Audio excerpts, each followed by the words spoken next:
You are welcome once again to my channel. You are welcome to Catfish Solution Academy. Today we are making some hatchery process. So we are going for a hatchery in a farm around Owode, Abeokuta. So that is where we are going this morning. And as you can be watching from the background, this is the time for injecting your fishes. That means taking care of the latency period of your fishes in hatchery process. And the latency period take place based on the weather. As I rightly said, if you have not gotten my books on catfish hatcheries and fries management, make sure that you do that now. I'm going to have an upgrade of the book next week. For those of you who have already gotten the book, you can go for the upgrade. The upgrade will tell you simplifying of most of the activities that are happening presently in hatchery process. And as you can watch from the background, we are now injecting the fishes at night. This is around 12 in the night, or 12 in the night. Yes, so we are making sure we aim a latency period of at least 8 hours, which will be getting to the farm by 8, because we'll be getting, so we are targeting 8 o'clock for the spawning process. So this is the way we inject. And as you know, if you want to inject, you will need what we call your immune, the overprim or ovulin, or any of the ways of injecting your fishes. You may either use, I think there are previously about 4 ways of injecting your fishes, but to make things easy, we are using what we call the ovulin for our injection. And your broodstocks must be a ready broodstock, tested broodstock, matured and egg ready broodstocks. So that is where what you are watching from the background. And again, it is in the morning. We have to start the operation. As you can see, so the operation will start from the pond preparation. That means your nursery pond preparations, making sure that it gets clean, and 2, making sure that your water is very good for hatchery. And how do you know water that is good for hatchery? Water that is good from hatchery started from the cleanliness of the water, how neat this water is. And you need some kit to test the water parameters, which are very important. And from this background, you will be seeing more of this.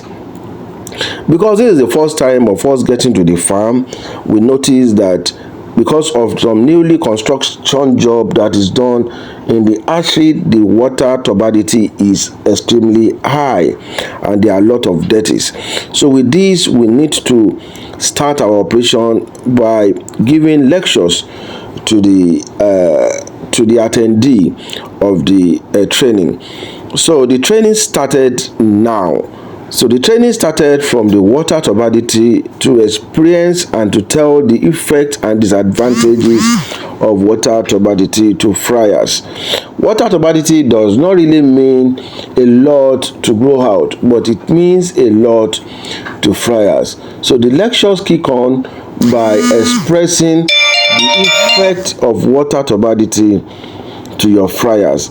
So what we need to do, once we notice that the water is highly turbid, so we need to ask why the water is turbid. And from the observation, we discover that the borehole that is being used are cause of this. So one thing we do is that we try to run water, at least we try to run water for an hour, so that we can get clean water.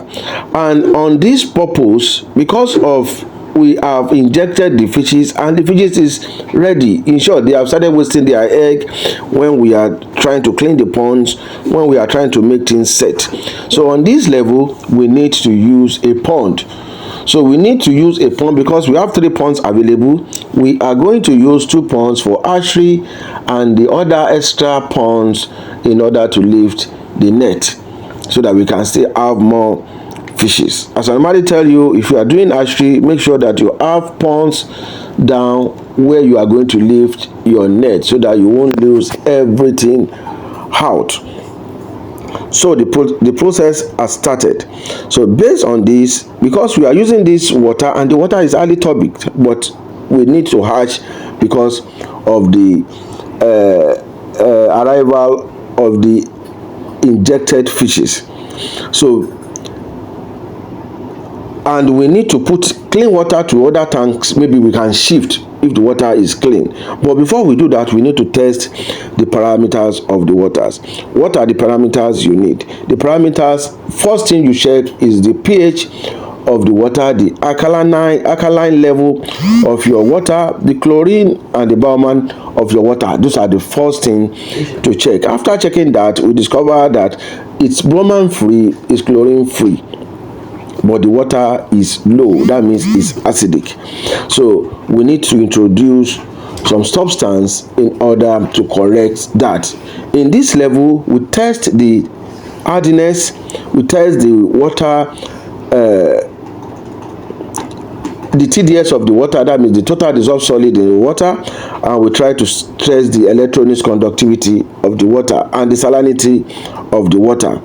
Based on this result we got told me the hardiness of the water is okay, but because the pH is low, we need to boost it up. So we need some selected materials to use. In this case, you don't just use any kind of correctant. Moreover, on this case, you don't use a correctant like soda ash on this case. So what we do is that because we came with lot of parameters, we are there with almost about 5 parameters for pH.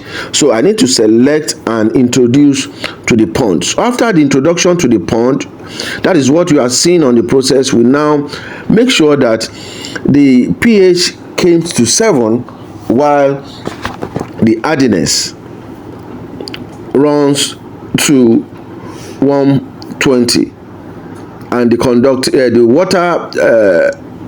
total dissolved solid of the water also runs to 120, and the conductivity of the water is highly perfect at ranges.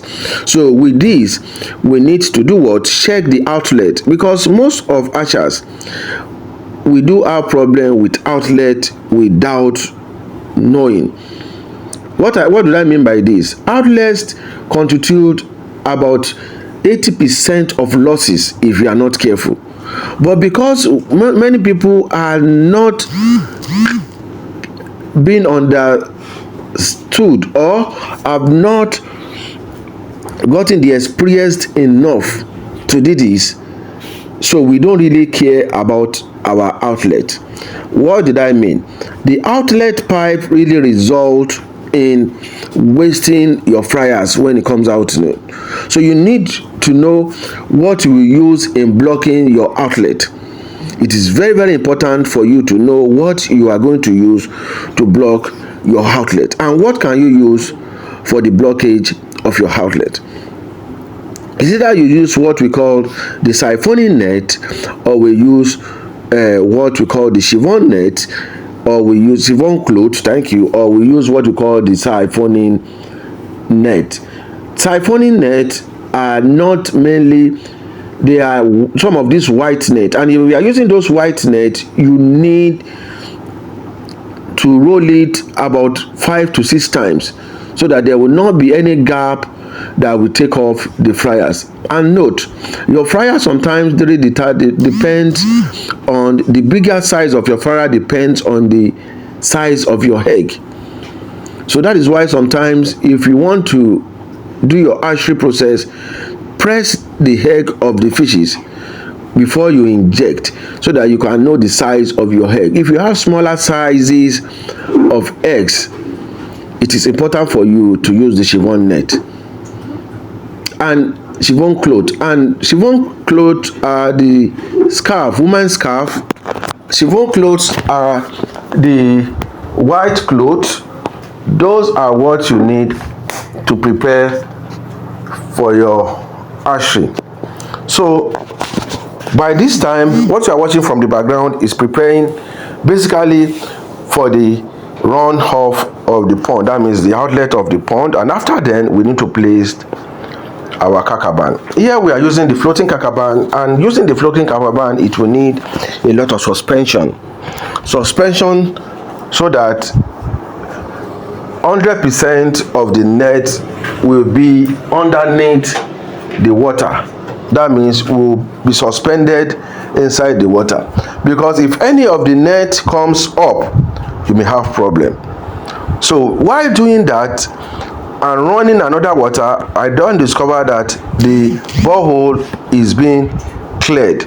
So as this borehole is cleared, so it's better to use the clearer one, because one, I'm afraid that the turbidity may not help the fryers after correcting.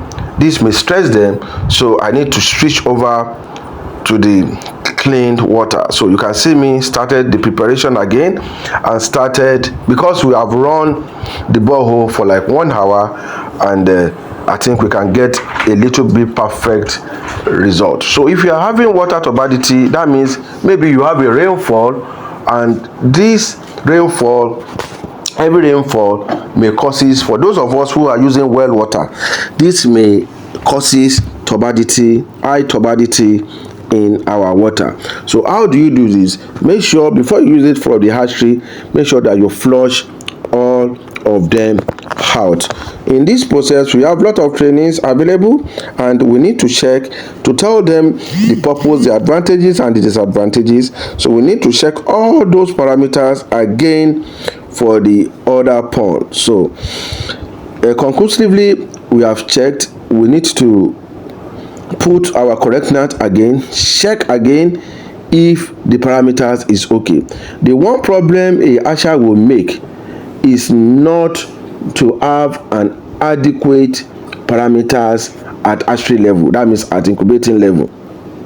If you don't have an adequate parameters in your incubating level, you may not have a successful hatchery. 2 points for you to have a successful hatchery. One is the brood stock.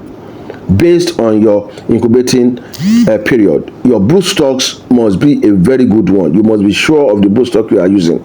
For those of you who do not understand brood stock, I think I would run another topic about that.